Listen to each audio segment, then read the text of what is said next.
Alright guys, welcome to another video from XF Motorsports. Today we have a Toyota AE86 at the shop. It's Ira's car. She has another YouTube channel. She makes a few videos on this car, but today we're going to be turning it into a drift car. So yeah, she's going to explain everything that we're going to do on it. First, we're changing the tire roll to create more steering angle. Also, we're doing the shape rebuild. Other than that, we're also changing the brake rotor. So the car has quite a few mods on it already. It's on different coilovers, it has sway bars, it has an LSD on it already. So let's quickly show you guys the car and everything that it has installed on it now, and then we'll show you all the parts that we're going to be installing on it today. And later this summer, well, you're going to see on Ira's channel, she's going to take this car drifting and show you guys everything that works on this car.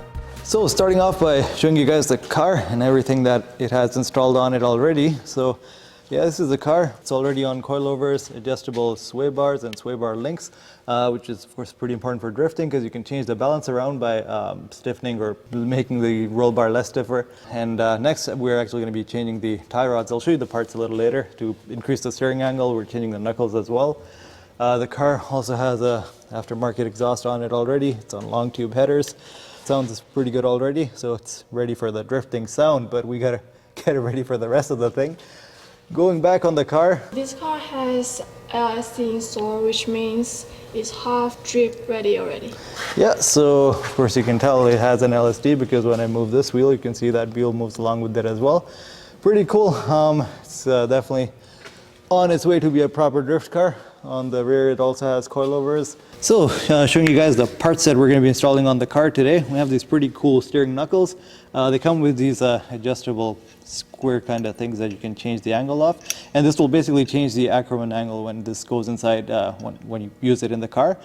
These two adjustments are where the tie rod actually connects, so you can actually change how aggressive you want your steering to be. This is basically going to give you more lock so that tires actually turn more, which is of course important for pulling those sharp angles when you're going drifting. And well, this one is the first setting is already more aggressive than the car's steering setting, but the second one is going to be the full drift spec. So we're going to try it. We're going to see how this goes. Over here we have a shifter rebuild kit because of course when you go drifting you want those nice smooth shifts, so we're going to do that while we're on it. And of course some brake rotors that we're going to install on it after, because you do need good brakes when you're on the racetrack.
So now we've removed the old knuckle, the brake rotor and a few things. We've installed a new tie rod, and I just wanted to show you guys this new knuckle because it's pretty cool.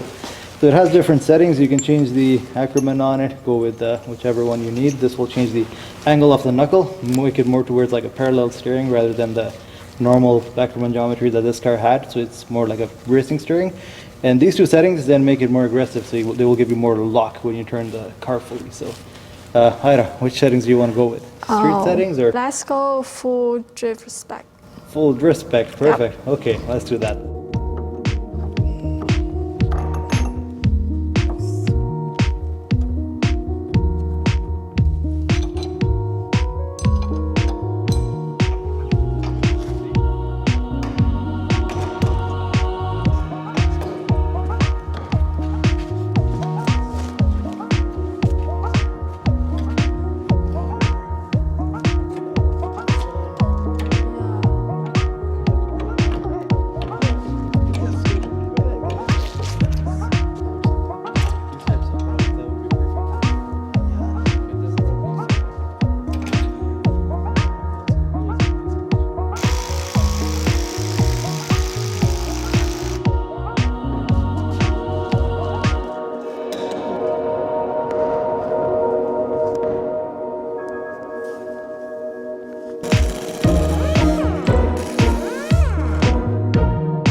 So once the right side of the car was complete, Ida was able to do the left side on her own. You can see all the footage from that on her channel. After that, it was on to changing the rear brakes as well, which did require some brute force.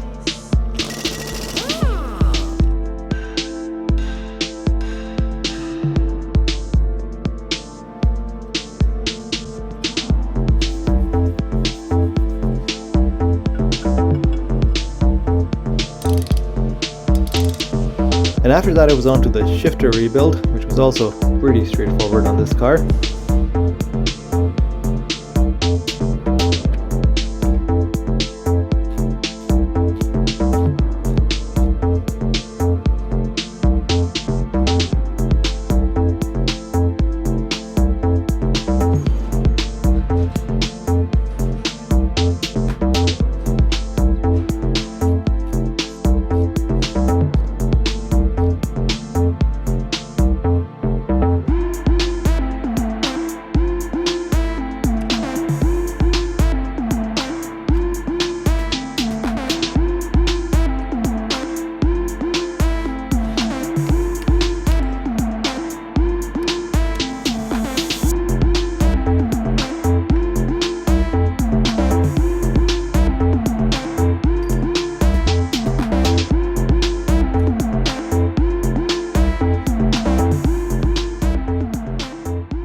So the cars are all done. We have the new tie rods in. We haven't done the proper alignment right now. We've just eyeballed it roughly in place because the line lift was a little busy and there's quite a lot of things to move around in the shop. But everything else, shifter's changed. It's on new brake rotors, so the car should be drift ready.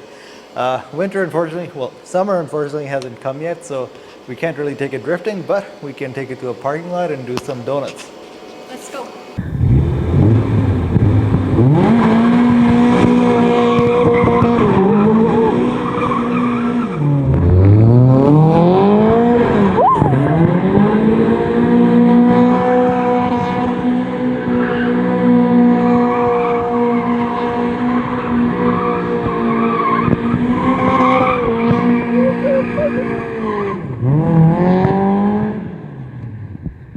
So that was everything for the Toyota AE86. It felt pretty good after all those new parts were installed, and you can follow more from that car on Ida's channel. I'll link it down in the description below. Hopefully you'll see that car on the racetrack in a month from now or so.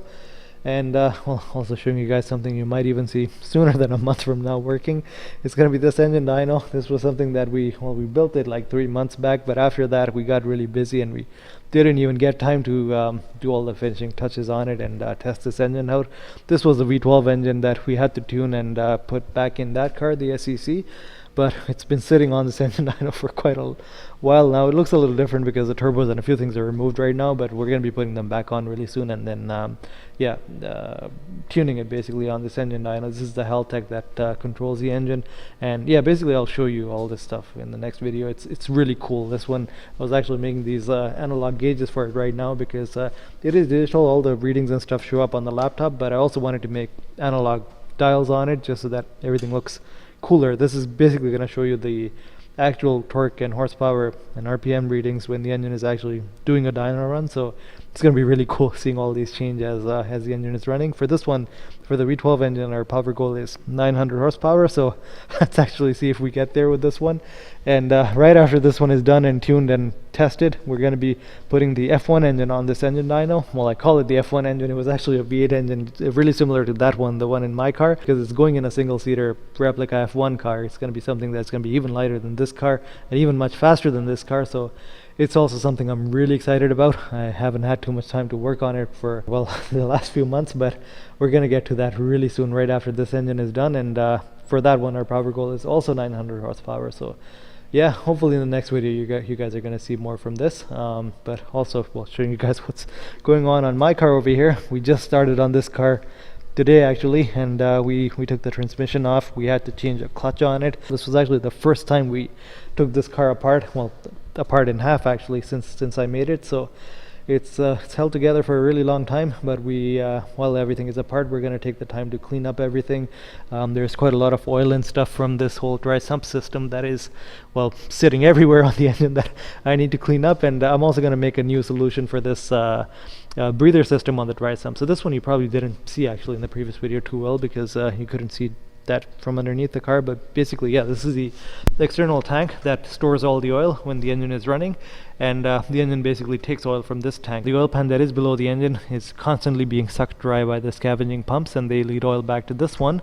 And this was basically an air oil separator that was supposed to separate the oil so that the oil goes back in this thing, and the air, the crankcase vapors and everything, they come out of this pipe. But the problem was there was so much oil that this engine used to burn that it would come out of everywhere, and it would end up on the floor, and it would make a huge mess. So what I'm thinking of doing now is that I'm going to link a pipe from here, and I'm going to take it all the way to the back of the car, and I'm just going to add a massive oil catch can there so that that oil, you can see the floor over there, how messy it is, so that, yeah, basically that oil doesn't make its way on the floor and doesn't make a mess everywhere. So hopefully then the car is going to stay a little cleaner. I also wanted to, well, clean up all of this wiring and all these hoses when everything was apart, because initially when I made it, things were a little bit cleaner, but after that, since we changed so much stuff around and so much prototyping, this was a circuit that Matt made actually recently. This is a pretty cool circuit actually. Maybe I'll show you that in later too, but this is for the shifting system that controls the pneumatic shifter and everything. So, well, that too I got a program right now, so there's quite a bit of work to do on this car actually. The first race is only like 2 weeks from now, so, well, 2 weeks from now and the car is still in 2 pieces, but yeah, thankfully it is a really easy car to work on. It only took us like, I think, 3 hours today taking it apart. Let's hope it also takes that long putting it back together, and we do have to do some upgrades on it before the first race. There's a 3-element rear wing that we made that I need to put on, and we're actually thinking of putting the same wing on the front as well, so adding a front wing and a rear wing so that we can have some more front downforce as well, because it's going to make too much rear downforce then, and we might not have enough at the front. But yeah, that's this is going to be everything for this video. I'll hopefully try to record a little more of this stuff too as I'm going along, and yeah, show you guys some videos from this car. But you guys are going to see the videos from the engine dyno and stuff coming up really soon anyway. So yeah, thanks for watching. This is going to be everything for now, and see you guys in the next one.